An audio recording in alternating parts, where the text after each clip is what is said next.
지금은 이런 기사가 좀 솔솔이 더 나온단 말이에요. 이게 이제 무엇이냐. 예전같이 전세에 대한 개념은 점점 희미해지고 월세가 계속 상승한다라는 이야기가 많아요. 그러면 이제 금리까지 인하되면 더 월세를 받고 싶은 분들이 많아질 것이고, 그리고 뭐 전세는 더 귀해지는 여러 가지 상황이 있을 것 같은데, 일단 여러분들이 지금 부동산 투자를 한다고 하면 이 월세용으로 부동산을 갖고 있으면 아마 굉장히 안정적으로, 특히 아파트를 부담을 가지고 6억까지 대출을 받아서 사면 그 6억에 대한 대출이 금리가 낮을 때는 괜찮죠. 뭐 200을 기준으로 충분히 버틸 수 있어 라고 했는데 금리가 뭐 1.5배, 2배까지 올라와 버리면 그때는 이제 포기 되는 거죠. 그게 2022년 말에 영끌에서 부동산 투자했던 분들에 대한 패턴이 이더라고요. 그런 물건들이 경매에 엄청 많이 나왔었어요. 그래서 지금은 확실히 이제 월세 시대다.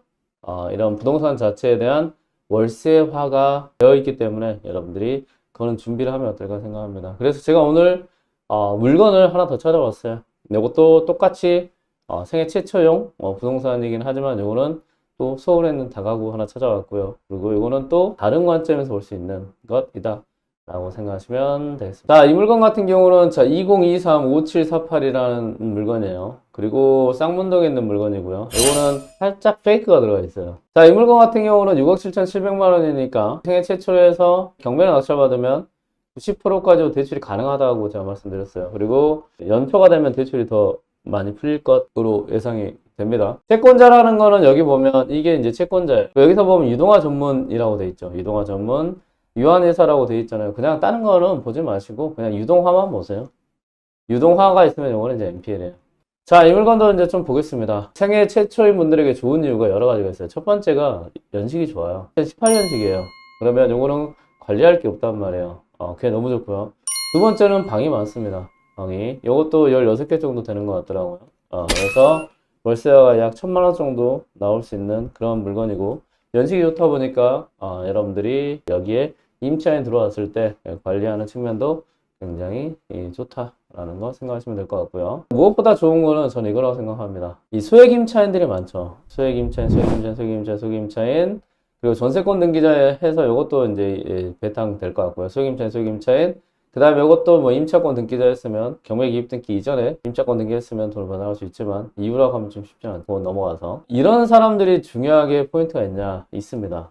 이 소액 임차인들은요, 이 돈의 일정 부분을 법으로 보호를 받아요. 주택임대차 보호법이라는 거예요. 우리가 이제 경매하는 사람들, 부동산 하는 사람 줄여서 그냥 주임법이라고 하는데, 주임법에서 보호를 해줍니다. 이 일정 부분이라는 건 뭐냐? 지역, 날짜, 그리고 금액에 따라서 가장 먼저 이 경매 절차에서 돈을 받는다. 돈을 받는 걸 변제라고 하죠. 변제받아요. 그리고 가장 먼저라고 해서 최우선 이 변제라는 말을 사용을 합니다. 그래서 이 물건 같은 경우도 이 최우선으로 받을 수 있는 이 변제권을 가지고 있는 물건들이 많아요. 이게 뭔 말이냐? 법으로 낙찰자를 또 편을 들어줘요. 다 이렇게 돈을 받아가는데 낙찰자한테는 힘이 없는 사람도 있어요. 대항력이 없는 사람도 있어요. 그러면 이 사람들은 나가야 돼요. 근데 나가야 되는데 보호해준 거잖아요. 뭘? 그래도 일정 부분의 보증금을 보여준 거예요. 그래서 이거는 소액 임차라는 사람들도 보여줬으니까 당신네들이 돈을 받으려고 하면 그래도 집에서는 똑바로 나가라. 낙찰자가 제대로 나간 걸 확인하십시오. 그리고 이 확인한 서류를 법원에 제출해 주십시오. 라고 하는 게 있어요. 이 확인하는 거를 임차인들이 나가는 거잖아요. 나가는 게 뭐예요? 명도죠. 그리고 이 명도 확인서가 낙찰자 거라는 인감증명서까지 첨부해서 가는 겁니다. 그래서 이 물건 같은 경우는 낙찰받자마자 명도에 대한 감이 제로예요, 제로. 그 다음에 자 여기 지금 뭐 미납 관리비 없죠. 그 다음에 물건 상태 같이 한번 가서 보시죠. 그래 딱딱딱딱딱 16개 보고 그러면 딱 끝나면 됩니다. 다만 보통 이 사람들이 이제 이 돈을 받는 날짜가 있어요. 이게 언제나 배당길 아침에 가가지고 명도 확인서 주고 그 다음에 이 사람들한테 주면 이 사람은 첨부해서 내면 그때 이제 법원으로부터 이 사람들한테 보증금이 계좌 이체가 돼요. 그렇기 때문에 명도에 대한 난이도가 없는 물건이에요. 자, 쭉 보면요. 여기서 이제 말소기준 권리 2018년 1월 12일이죠. 그리고 말소기준 권리보다 먼저 전입한 사람이 없습니다. 자, 그러면 제가 이 물건을 소개하기 전에 왜 여러분들에게 아까 그 기사를 보여드렸을까요? 월세가 상승한다 했죠. 그 말은 뭘까요? 그럼 여기에 있는 임차인들은 어떻게 하고 싶을까요? 그쵸. 이사를 가고 싶어도 이사를 갈 집이 없어요. 지금. 이게 굉장히 중요한 포인트입니다. 이 물건은 이사를 가고 싶은데 이사 갈 전셋집이 없어요. 그러면 이분들은 뭘로 입고 싶을까요? 그렇죠? 월세로또 전화해서 입고 싶을 가능성이 굉장히 높아요. 그냥 80%는 여기 있을 거예요. 그럼 뭐예요? 굉장히 여러 가지가 다 해결되죠. 첫 번째, 생애 최초니까 대출 해결됐어요. 두 번째, 경매 낙찰받고 나서 뭐가 해결됐어요? 명도가 해결됐습니다. 세 번째, 임대도 지금 해결됐어요. 그러면 낙찰받고 나서 배당기일까지 조금만 기다려주면요. 임대하고 바로 매달 월세가 거의 한 900, 이것도 한 60만 원 나오더라고요. 이게 나와요. 보증금을 그래도 최소 한 1000만 원을 받을 거란 말이에요. 그럼 16개면 어떻게 될까요? 1억 6천이에요. 그러면 아까 여기 들어가는 게 대출 어쩌고저쩌고 해서 한 7천만 원 정도 들어간다고 하면요. 여러분들이 다시 9천만 원 정도는 투자금을 회수가 돼요. 그럼 이걸 가지고 저번에 말씀드린 것 지방에 있는 물건을 투자를 할 수 있단 말이에요. 그리고 다가구에 대한 게 좀 부담되면 뭐 다른 물건을 해도 돼요. 지금은 정말 많은 물건들이 상승할 거니까. 그럼 이걸 가지고 또 NPL 오피스를 가지고 또 투자금을 회수하고. 그러니까 내가 목돈을 만들 필요 없이 이런 걸 가지고 투자금을 회수를 한 다음에 이걸 가지고 투자를 하는 거예요. 근데 중요한 거는 이거는 시세 차익까지 얻을 수 있다는 그런 물건이라는 거죠. 자, 중요한 거는 그러면 부자이커님 이게 페이크가 좀 섞여 있다고 했는데 뭐가 페이크가 있나요? 자, 이 물건을 봤을 때 여러분들이 뭐로 보이죠? 자, 이걸로 보이죠? 그쵸? 건물로 보이죠? 건물 딱 봐도 건물로 보이면 이런 걸 뭘로 보일까요? 또 그렇죠? 다가구주택으로 보이죠? 요거 한번 검색을 해볼까요? 이 물건 종류에서 물건을 찾는 거는요, 요거는 습관화 돼 있는 거예요, 경매에서. 왜냐면 이거는 여러분들이 아파트를 찾는 습관이 너무 많아서 그런 거예요. 그러니까 아파트를 여기서 물건 종류에서 아파트 클릭해갖고 샀죠.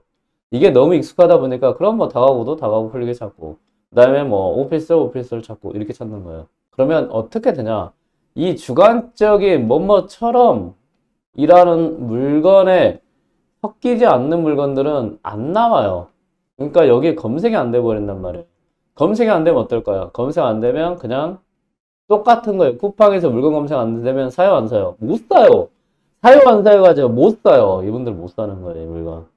이 물건은요, 뭘로 검색이 돼야 되냐? 얘는 이 물건을 다가구에 넣어놔야 됨에도 불구하고 요거는 주택으로 넣어놨어요. 그러니까 이거는 일반적이지 않아요. 숨어있는 물건이라고 생각하시면 됩니다. 이런 것들을 여러분들이 조금만 공부하시고 노력하시면 뭐가 돼요? 사회초년생분들이 네, 월세를 이게 한 960만 원 나와요. 한번 볼래요? 네이버부동산 가면 이제 이렇게 나와요. 그러면 이제 빌라 다가구 어쩌고저쩌고 한단 말이에요. 이건 다가구예요. 이 주택으로 하면 죽었다 깨나도 안 나옵니다. 아셨죠? 여러분들은 다가구 이 물건의 시세를 그래도 확인할 수 있는 물건을 바운더리를 한 이 정도로 해서 찾으면 돼요. 자, 여기서 이제 아까 경매 물건을 확인했어요. 자, 여기서 비교할 수 있는 걸 확인하는 게 이제 지표가 되는 게 이게 되는 거예요. 첫 번째 건물 크기 308제곱미터죠. 그러면 약 300 언더를 찾으면 되고 그 다음은 연식이에요. 2018년 그 다음에 뭘까요? 그죠? 방 개수예요. 16개. 이건 다만 온룸이어가지고 방 안에 몇 개가 있는지 상관없어요. 자, 그럼 세 가지 지표를 가지고 확인하는 거예요. 첫 번째 아까 연식 2018년식이죠. 그러면 지금으로부터 한 5년, 한 10년 안 됐죠. 그러면 여기에서 사용일 연식 승인일을 바꿔버리는 거, 언제 10년으로 바꿔버리는 거예요.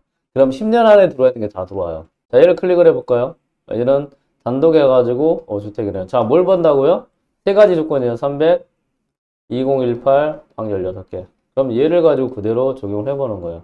자, 이게 이제 여기서 약간 가늠할 수 있죠. 299네요. 비슷하죠? 이게 300하고 비슷하죠? 조건 좀 비슷해요. 그 다음에 받을 게 연식과 그 다음에 방개수를 보면 되는 거예요. 그러면 얘가 비슷하면 지금 여러분들 경매 물건은 얘와 비슷한 취급을 받을 수 있다는 거예요. 누구한테? 중개하시는 분들한테요.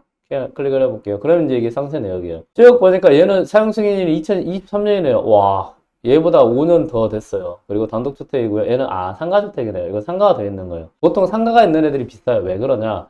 상가가 있는 애들이 이 상가를 그래도 영업을 하기 위해서는 도로가 큰 도로에 있어요. 그리고 임차인들이 상가를 영업하면요, 보통 상가 플러스 그 다음에 월세까지 받을 수 있는 이런 물건들은 임차인뿐만 아니고 사는 사람들도 굉장히 선호를 해요. 왜냐하면 일단은 아까 위치가 일반 다가구보다 좋기 때문에 그렇습니다. 얘는 이제 그냥 넘어갈게요. 다음 얘를 한번 볼게요. 얘는 보니까 또 비슷하네요. 자, 293 비슷하죠? 293, 2018. 그 다음에 뭐예요? 16개. 요것만 하면 된다니까요. 자, 그러면 얘를 클릭을 해볼까요? 자, 얘 293 비슷하죠? 얘 클릭을 해봐요. 그러면 여기 상세가 나와요. 상세 쭉 내려보니까 이제 요걸 여러분들 읽을 수 있어야 되는데 요게 좀 어려우면 더 내려가 보겠습니다. 자, 293 비슷하죠? 지금 경매 물건과 비슷해요. 그 다음에 방이 몇 개예요? 방이 14개. 14개네. 얘보다 경매보다 좀 작아요. 그리고 연식이 뭐야? 2018년식. 거의 비슷한데 이 경매물건보다 좋아요? 조금 떨어져요. 뭐가 떨어져요? 예, 방이 이 두 개가 경매물건보다 부족하잖아요. 다른 거는 대동소이하잖아요. 건물도 뭐 288이고 연식도 2018년식이에요. 그러면 두 개 부족한다는 거는 얘가 뭐예요? 더 열세라는 거죠. 열세라면 이게 16억 2천보다 경매물건이 뭐예요? 일반 중개사분들한테는 더 핫하다라는 거예요. 더 좋다라는 평가를 받을 수 있다는 거예요. 근데 이게 일반 매매로 나온 물건은 16억 2천만 원인데 경매는 이렇게 되는 겁니다. 이게 경매라는 거예요. 이렇게 조사를 하시고 확인하면요, 아파트뿐만 아니고 빌라, 오피스 이런 걸 다 여러분들 고려할 수 있어요. 그리고 이게 굉장히 중요한 이유는 뭐냐? 이렇게 사람들이 조사를 안 한다는 거예요. 자, 그러면 여러분들한테 이 중요한 포인트는 뭘까요? 중요한 포인트는 이거라고 생각합니다.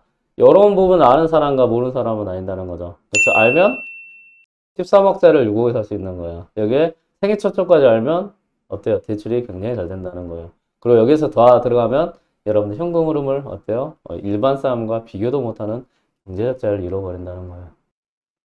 자, 요거는 내리고 여기서 이제 다방이라는 곳을 찾습니다. 이렇게 있네요. 그럼 어떻게 할까요? 네모를 치는 거예요, 이렇게. 네모를 쳐서 이 안에 있는 애들이 월세가 비슷하구나. 그러면 여러분들이 찾아야 될 게 뭘까요? 아까 똑같은 거예요. 자, 2018년식, 그 다음에 이제 방 하나. 월세죠? 그럼 연식을 찾고 월세를 찾으면 되는 거예요. 그리고 이거는 주택이었죠. 이 부분을 확인하면 됩니다. 자, 그러면 이제 여기서 월세들이 쭉 나와 있어요. 그럼 얘를 이제 클릭을 해보는 거예요. 1060입니다. 클릭을 해볼까요? 그러면 연식이 여기 쭉 나와 있어요. 연식도 있어요. 여기 보니까, 이겠네요. 2002년식이네요. 연식이 오래됐죠. 경매물건보다 18년 됐죠. 그럼 뭐예요? 경매물건이 더 얘보다 월세를 잘 받을 수 있겠다라는 걸 알 수 있고, 얘 클릭해 볼까요? 부자유권이 500에 40인데요. 자, 쭉 내려볼게요. 그러니까 얘가 500에 40이다, 500에 40이다, 이런 게 아니에요. 이 물건의 상태를 또 봐줘야 돼요. 자, 연식이 2017년식이죠. 근데 얘는 뭐예요? 근린생활시설이라고 해서 얘는 상가를 빌라나 주택으로 만든 거예요. 불법이에요. 불법인가요? 그리고 여기 들어가면 아마 전입 못하게 할 거예요. 중요한 건 뭘까요? 여러분들은 전입에 대한 부담감이 없으면요. 사회초년생분들, 이런 분들 다방에서 이런 물건 찾아갖고 들어가도 돼요. 이거 훨씬 싸요, 월세가. 월세가 한 3분의 1 싸요. 근데 그럼 제가 이거 보증금이나 월세 문제되지 않을까요? 혹시 이거 집 상태가 엉망이지 않아요? 집도 똑같아요. 그리고 보증금과 월세도 주임법에 보호돼요. 주임법에서 보호되는 것은 이런 이 집만 보호되는 게 아니고 집으로 쓰는 모든 걸 다 보호해줘 버려요. 주임법. 어마어마한 보호법이에요. 그래서 여러분들은 좀 더 이 위치나 이런 거 보고 싸게 들어가려고 하면요. 이런 거 딱 보고, 갑자기 이거 왜 이리 싸? 얘가 지금 월세가 이렇게 한 60만 원 한다는데 얘는 왜 이리 싸? 쭉 보니까, 상가네? 그럼 위험한 거 아니야? 위험 안 해요. 괜찮아요. 싸게 들어가면 좋은 거예요. 혹시 이거 허위 매물 아니야? 허위 매물 아니에요. 이 상가에 싼 거. 그럼 여기서 곱하기 1.3 하면 이제 이게 일반 월세일 거예요. 보통 3분의 1 정도 작거든요. 이렇게 찾으시면 됩니다. 그러면 여기 또 보고 뭐 500에 41, 500에 40, 뭐 여기서 있네요. 500에 45 이렇게 있죠. 그러면 아까 연식이나 여러 가지 봤을 때 이 물건 같은 경우는 제가 찾아보니까 한 60만 원 이상 했어요. 60에서 관리비까지 한 70만 원 정도. 이게 곱하기 몇 개냐? 16개였어요. 이렇게 찾아가시면 돼요. 경매는 뭐예요? 다른 사람들이 다 100의 권리 분석에 집중이 돼 있잖아요. 그게 아니에요. 이런 주택이라는 부분을 확인하고 가격에 대한 부분 생애 최초가 70%라는 걸 알고 있고 그 다음에 아까 조사하는 거는 네이버 부동산에서 뭘 확인해야 되고 이런 게 더 중요한 거예요.